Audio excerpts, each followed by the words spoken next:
नमस्कार। आज हम एक ऐसी कहानी की गहराइयों में उतरने वाले हैं जो प्रेम, अपमान और एक ऐसे ब्रह्मांडी क्रोध की है जिसने सब कुछ बदल दिया था। ये कहानी है सती के बलिदान की और शिव के उस शोक की जिसने पूरी सृष्टि को हिलाकर रख दिया था।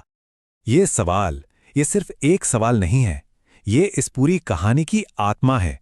एक ऐसा सवाल जो हमें एक ऐसे क्रोध की तरफ ले जाएगा जिसकी कोई सीमा नहीं थी, और एक ऐसे दुख की तरफ जो विनाश बन गया। ये तो दो ऐसी दुनियाओं का मिलन था जो एक दूसरे से बिल्कुल बिल्कुल अलग थीं। इस कहानी के तीन बहुत ही अहम किरदार हैं। एक तरफ है सती, फिर है खुद शिव जो एक वैरागी थे, एक तपस्वी, और तीसरे और सबसे अहम किरदार हैं राजा दक्ष, सती के पिता, जिनके लिए शिव का होना ही एक अपमान जैसा था। देखिए, इन दोनों के बीच का फर्क ही इस कहानी का असली संघर्ष था।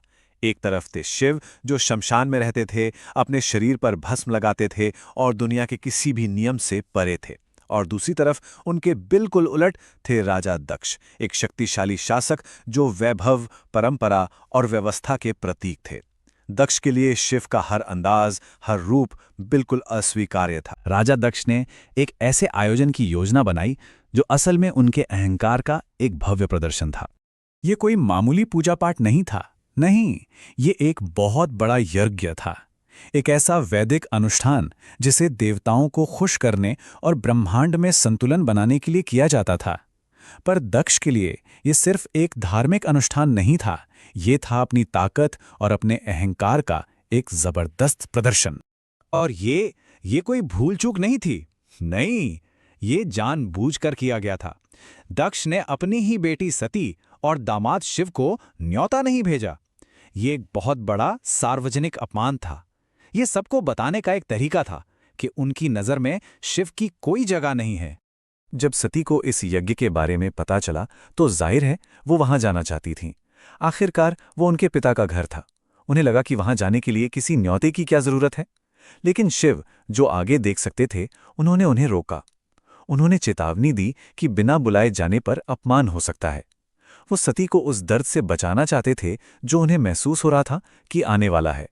लेकिन सती जब वहां पहुंची तो जो उनका सबसे बड़ा डर था वो सच हो गया। सबके सामने, सारे मेहमानों के सामने दक्ष ने शिव का ऐसा अपमान किया जिसकी कोई कल्पना भी नहीं कर सकता। उन्होंने शिव को शमशानवासी और अधर्मी जैसे नामों से पुकारा, उनके रहन सहन के हर पहलू का मजाक उड़ाया।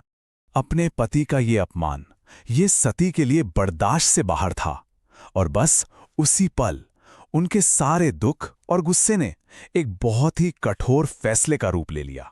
उनके आखिरी शब्द थे, मैं इस शरीर का त्याग करती हूं जो शिव निंदक से उत्पन्न हुआ है। सोचिए, ये सिर्फ शब्द नहीं थे, ये उनकी पीड़ा और प्रेम की सबसे बड़ी अभिव्यक्ति थी। उनके लिए उस शरीर में रहना नामुमकिन हो गया था जिसका संबंध उस इंसान से था जिसने उनके भगवान का अपमान किया था। और फिर उसी भरी सभा के सामने सती ने अपनी योग शक्ति का इस्तेमाल किया और अग्नि को बुलाकर उसमें समा गईं। ये एक ऐसी मौन चीख थी जिसने पूरे ब्रह्मांड को झकझोर कर रख दिया। जब ये खबर शिव तक पहुंची तो समझिए कि वो शांत तपस्वी कहीं खो गया। उनकी जगह सिर्फ और सिर्फ क्रोध और इतना गहरा दुख था कि वो पूरी सृष्टि को खत्म कर सकता था। अपने बेइंतहा गुस्से में शिव ने अपनी एक जटा उखाड़ी और उसे एक पहाड़ पर दे मारा, और उस टक्कर से जो पैदा हुआ वो कोई और नहीं बल्कि शिव के क्रोध और दुख का ही साकार रूप था। वीरभद्र, एक ऐसा योद्धा जिसका मकसद सिर्फ एक था, बदला। वीरभद्र और उसकी सेना ने एक पल भी नहीं गंवाया।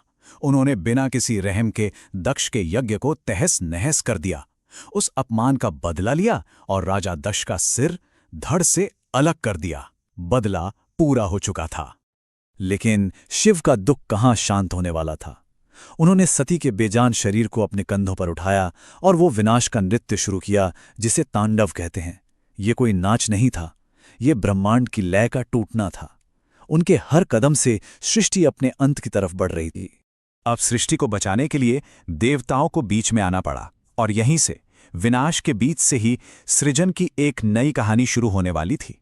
शिव को इस गहरे शोक से बाहर निकालने का सिर्फ एक ही रास्ता था, तो भगवान विष्णु ने अपने सुदर्शन चक्र का इस्तेमाल किया। उन्होंने सती के शरीर को कई हिस्सों में बांट दिया, जो पूरे भारतीय उपमहाद्वीप में अलग-अलग जगहों पर जा गिरे। 51 ये सिर्फ एक नंबर नहीं है, ये उन पवित्र जगहों की संख्या है जिनका जन्म इस बहुत ही दुखद घटना से हुआ, जहां शोक शक्ति में बदल गया। कहते हैं कि जहां जहां सती के शरीर का कोई टुकड़ा गिरा, वो जगह एक शक्तिपीठ बन गई। मतलब सती का शरीर तो नहीं रहा, लेकिन उनकी शक्ति, उनकी ऊर्जा जगहों पर स्थापित हो गई, जो आज भी दिव्य स्त्री ऊर्जा के सबसे बड़े केंद्र माने जाते हैं। जैसे ही सती का शरीर शिव से अलग हुआ, उनका क्रोध भी शांत हो गया। उन्होंने दया दिखाकर दक्ष को फिर से जिंदा तो कर दिया, लेकिन उसे एक बकरे का सिर दिया, जो शायद उसके टूटे हुए घमंड का प्रतीक था। और इसके बाद शिव वापस कैलाश पर्वत पर गहरी समाधि में चले गए, दुनिया से पूरी तरह अलग। तो आखिर में ये कहानी हमें क्या सिखाती है? यही कि अहंकार, चाहे वो कितना भी बड़ा क्यों ना हो, एक दिन खत्म हो ही जाता है। लेकिन प्रेम शाश्वत है, वो हमेशा रहता है। ये कहानी इस बात का सबूत है कि कैसे गहरे से गहरे दुख से भी पूजा जन्म ले सकती है और एक त्रासदी पूरे ब्रह्मांड के लिए एक वरदान बन सकती है।